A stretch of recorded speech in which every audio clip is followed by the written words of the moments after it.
వరకు నడుస్తుంది అధ్యక్ష, లోకండ్ వాళ్ళకు కూడా నడుస్తాయి అధ్యక్ష. ఇలాగా ముంబైలో కూడా మొత్తం చాలా ప్రాంతాలు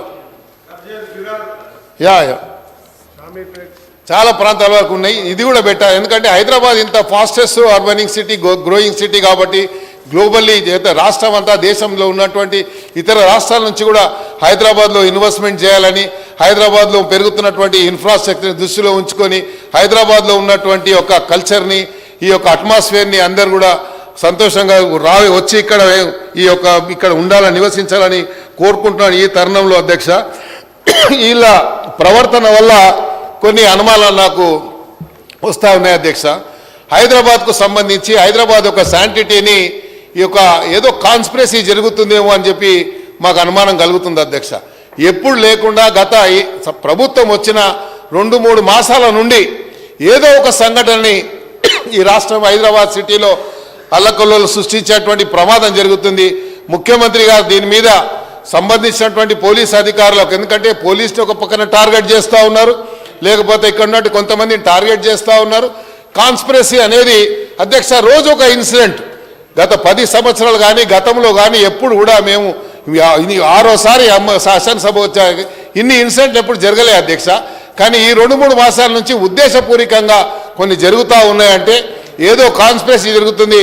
ముఖ్యమంత్రి గారి యొక్క దీన్ని వాళ్ళని బదలాం చేసేటువంటి ప్రక్రియ ఏదో జరుగుతుంది అనేది కూడా మాకు అనుమానం వస్తుంది. కాబట్టి మరి ప్రభుత్వ పరంగా మీరు ఈ ఇష్యూని ముఖ్యమంత్రి గారు తప్పకుండా సీరియస్గా తీసుకొని ఇలాంటి వారిని ఉక్కుపాదంతో అణచివేయాల్సినటువంటి అవసరం ఎంతైనా ఉంది అని చెప్పి కూడా ఈ సందర్భంగా ముఖ్యమంత్రి గారు తెలియజేస్తూ, ప్రధానంగా అధ్యక్ష ముఖ్యమంత్రి గారికి తెలియంది కాదు, హైదరాబాద్లో ముఖ్యమంత్రి గారికి ఏ కార్నర్లో ఏ సమస్య ఉంది, ఏ సమస్యని పరిష్కరించడానికి ఎలాంటి మార్గాన్ని ఎంచుకోవాలనేది మనందరికంటే అవగాహన ఎక్కువ ఉన్నటువంటి వ్యక్తి కాబట్టి ముఖ్యమంత్రి గారితో నేను కోరేది ఒకటే, హైదరాబాద్ సిటీలో ఉన్నటువంటి ఈ సమస్యల మీద ఒక రివ్యూ మీటింగ్ కూడా మీరు సపరేట్గా ఈ డెవలప్మెంట్ రివ్యూ మీటింగ్ పెట్టాలని, అవసరమైతే మీరు ఏదైతే ఈ హైడ్రా వేశారో హైడ్రాలో కొంతమంది హైదరాబాద్కు సంబంధించినటువంటి నాలెడ్జ్ ఉన్నటువంటి, హైదరాబాద్కు పూర్తిగా అవగాహన ఉన్నటువంటి కొంతమంది ఎమ్మెల్యేలు కూడా ఇలా సభ్యులు చేర్చినట్టయితే టైం టు టైం మేము కూడా మా సజెషన్స్ ఇచ్చేటువంటి అవకాశం ఉంటుంది. సబ్జెక్టు వారు కన్వీనియంట్ అధ్యక్ష ఇచ్చినట్టయితే మా సజెషన్స్ కూడా ఇచ్చేటువంటి అవకాశం ఉంటుందని కూడా నేను ఈ సందర్భంగా తెలియజేసుకుంటూ, ప్రధానంగా అధ్యక్ష ఈరోజు జరిగినటువంటి సంఘటన మళ్ళీ ఒకసారి చెప్పాల్సిన అవసరం ఉంది. ఎవరినో ఉద్దేశపూర్వకంగా కించపరచాలనో లేకుంటే ఇచ్చేయాలనో కాదు, నాకు మీరు అవకాశం ఇచ్చారు కాబట్టి ఈ అవకాశాన్ని, ఆపర్చునిటీని హైదరాబాద్ ప్రజల యొక్క సమస్యని ఈ వేదిక ద్వారా అంటే ఈ యొక్క హౌస్ ద్వారా సమస్యల్ని ముఖ్యమంత్రి గారి దృష్టికి తేవాలనేదే నా యొక్క ఉద్దేశం.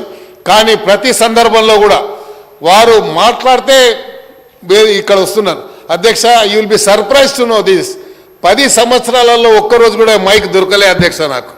10 సంవత్సరాలలో I didn't get any opportunity sir అధ్యక్ష. ఇంత సీనియర్ శాసనసభ్యుడు ఉండి ఒక్కరోజు ఒక సమస్య మీద కానీ హైదరాబాద్లో వచ్చినటువంటి ఎన్ని సమస్యల విషయంలో కానీ ఏ రోజు కూడా మాట్లాడినట్టు సందర్భం లేవు అధ్యక్ష.